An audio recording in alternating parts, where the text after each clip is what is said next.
Some things don't fade. They just wait for you to find them again. Welcome to a tribute from Hollywood, where we pause to honor the American voices we've recently lost, and the world figures whose impact reached further than they may have known. If these tributes mean something to you, your support is what keeps this going.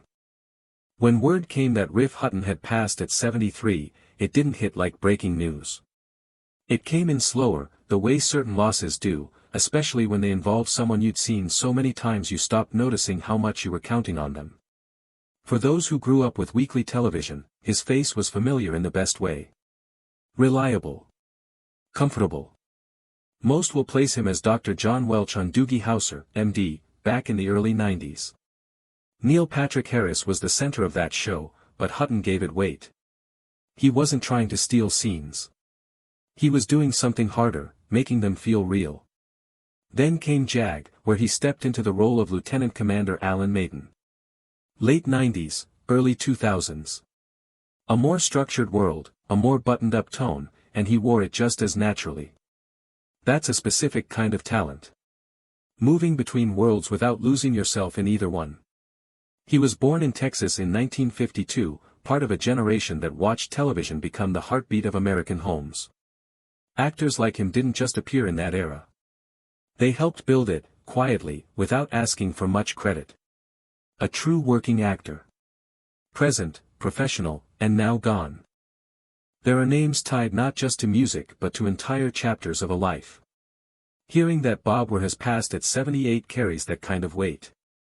Confirmed now, and for those who came of age in the late 60s and 70s, it opens something up. Because the Grateful Dead wasn't simply a band you listened to. It was something you moved through, a culture, a current. And Weir was woven into it from the very start. San Francisco, 1965. Right at the center of something that hadn't been named yet. He wasn't the frontman in the traditional sense, but he wasn't in the background either. He occupied that rare space in between, the rhythm guitar holding the whole shape together. Songs like Sugar Magnolia and Truckin' weren't performed so much as traveled through. Late nights, highway miles, that open-ended feeling of music that didn't rush toward any finish line. When the Dead closed that chapter in 1995, Weir didn't retreat. The other ones. Later, the Dead. Different formations, different decades, the same essential presence. People who knew him described someone grounded, not interested in the noise, just continuing the work. There's something heavy about knowing that sound won't grow anymore. But maybe the better thought is this: some things don't need to keep growing. They already became what they were meant to be. The news of Michael Tilson Thomas passing at 81 arrives differently than most. No crash, no jolt. Just a stillness settling in. Confirmed now, and for anyone who followed classical music, even from a distance, his name meant something particular. Not cold. Not remote. Engaged, approachable, genuinely alive to the music he conducted. He took the helm of the San Francisco Symphony in 1995, and that chapter stands out in American classical music for reasons beyond the performances themselves. He brought the audience in. Televised concerts. The Keeping Score educational series on PBS. He had no interest in keeping classical music behind glass. He thought people deserved to understand it, not just sit in front of it. If you caught any of those broadcasts in the early 2000s, him walking through Bernstein, through American composers, speaking plainly without ever speaking down, you remember how rare that felt. Born in Los Angeles in 1944 into a family already fluent in the arts, he could have played it safe and stayed within comfortable boundaries. He chose the harder direction instead. New works. Living composers. Paths that didn't always come with applause right away. Those who worked alongside him spoke of someone equally precise and warm, two qualities that rarely travel together. There's a gap now where that combination used to stand. And the strange truth about conductors is that they never make a single sound, and yet somehow, you hear them in everything. There's a quality to the way Paul McCartney held onto a melody that always felt less like performance and more like preservation. Like he was protecting something. Not his legacy, not his catalog. Something smaller and more personal than that. Born June 18, 1942, in Liverpool, in the particular silence of wartime England. Joy in that world was not delivered. It was assembled, slowly, in terraced houses with thin walls and women who kept things running. His father Jim played music informally, standards, jazz, the kind of songs that lived in the room long after the needle lifted. His mother Mary was a nurse. Steady, essential. The kind of presence you don't fully register until it's gone. She died in 1956. Paul was 14. And in the way that losses at that age tend to do, it redirected him. Not loudly. Not all at once. But music became something more than enjoyment after that. It became structure. A way to stay intact. A year later, 1957. A church fete. Nothing remarkable about the afternoon. Except that's where he met John Lennon. If you know even a little of their story, you understand it wasn't simply two teenagers becoming friends. It was two people recognizing something in each other, a particular kind of wound, a particular kind of drive that comes from carrying loss before you've learned how to name it. Neither of them said any of this out loud. They didn't need to. Paul joined John's group, the Quarrymen. It wasn't impressive yet. But there was something alive inside it. Cramped vans. Hamburg nights that stretched into morning. Stages that barely qualified as stages. They played through exhaustion, through uncertainty, through the absence of any guarantee that any of this would matter. By 1962 it was starting to. A record deal. A name. The Beatles. And then February 1964, The Ed Sullivan Show, 73 million people watching. A number that still doesn't feel real. Girls in the audience. Cameras everywhere. A level of attention that had no real precedent. Paul at the center of it, charming, composed, almost serene amid the chaos. But watch those early performances carefully. Underneath the ease, there was focus. Discipline. A young man who seemed to understand, even then, that this kind of wave breaks eventually. What the cameras captured was the ascent. What they didn't show was the cost underneath it. Writing the music of a generation isn't a romantic exercise. It was deadlines and disagreements and the quiet, constant competition between him and John. Who went further? Who changed more? Who wrote the song that outlasted everything? And in the middle of all that friction, yesterday.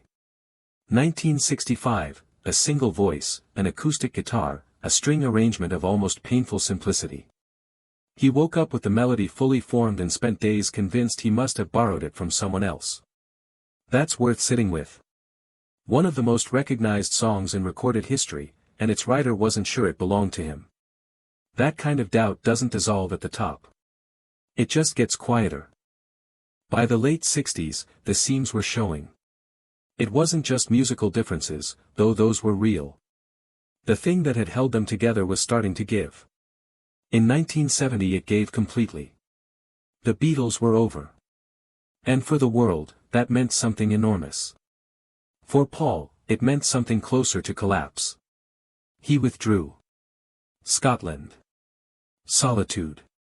More drinking than he'd later want to describe. For the first time since early adolescence, there was no band around him, no John across from him. Just the kind of silence he'd first known at 14. That's actually where the more honest part of his story starts. Not the height of it. The aftermath. He didn't return triumphantly. He returned slowly, uncertainly, piece by piece. And then Linda. She wasn't part of the machine that had built any of this, and that turned out to be exactly what mattered. Together they formed Wings in 1971. Critics were largely unkind. Some were dismissive in a way that felt deliberate. As if they'd already decided he couldn't survive outside of what he'd been before. He kept going anyway. Smaller venues. Humbler stages. Starting over in a way very few people who stood where he stood would allow themselves to. Band on the Run in 1973 shifted the conversation. Gradually. Then more decisively. But life doesn't grant clean arcs. December 1980. John Lennon was shot and killed in New York. There's no framework that holds something like that. Paul said very little publicly in the days that followed, and he was criticized for it. Grief, though, doesn't always look like what people expect it to. Sometimes it goes silent. Sometimes it moves underground for years. You can hear it surface later, in interviews, in the way his voice changes when John's name comes up. Slower. More careful. Like he's still working something out. Then 1998. Linda, after years of cancer. That loss settled differently. You can see it in him even now, not in what he says so much as in the pause before he says it. And yet he hasn't disappeared. That's the consistent thing across all of it. He bends. He steps back. He mourns. But he doesn't stop. Through the 2000s and right up to now, Paul McCartney has kept performing. Not out of obligation. Not out of branding. Because it's simply what he is. The voice has changed. Time tends to do that.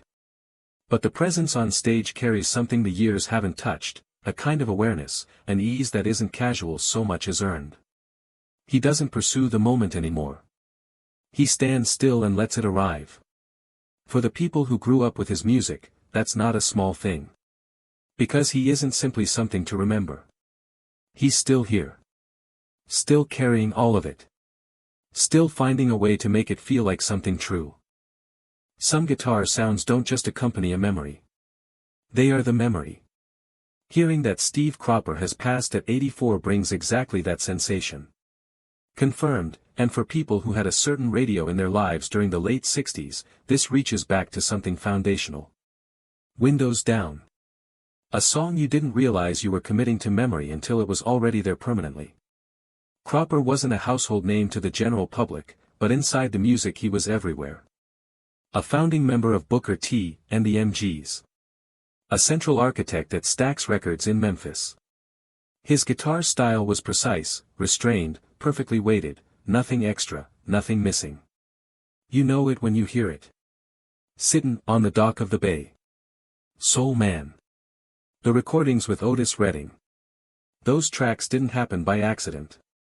Cropper was in the room, in the arrangement, in every note that got cut and every one that stayed. Born in Missouri in 1941, he came up absorbing the blues and early rock and roll, Bo Diddley, Chuck Berry, and built from that foundation something distinctly his own. Economical. Trustworthy. The kind of musician other musicians called first. His passing is quiet in the way that real craftsmanship tends to be quiet. It doesn't announce itself.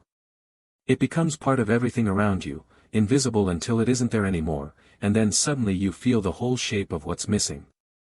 Then the Osbournes in the early 2000s. A reality show that caught people completely off guard. Not a rock legend. A father. A husband. A man genuinely bewildered by remote controls and household logistics. People laughed, but they also leaned in. Because what the cameras caught was something warmer and more human than the mythology had ever suggested. Maybe it revealed what had always been underneath. Maybe it just gave it room to breathe. He was born in Birmingham in 1948. Working class. Nothing given. Everything constructed through years of noise and failure and unexpected survival. And now the silence he leaves behind is a particular kind. Not the silence of someone forgotten. The silence of someone who marked real moments in real people's lives, rebellion, release, and eventually something that looked a lot like reflection. When a voice like that goes, you don't find a replacement. You just learn to hear the space it left.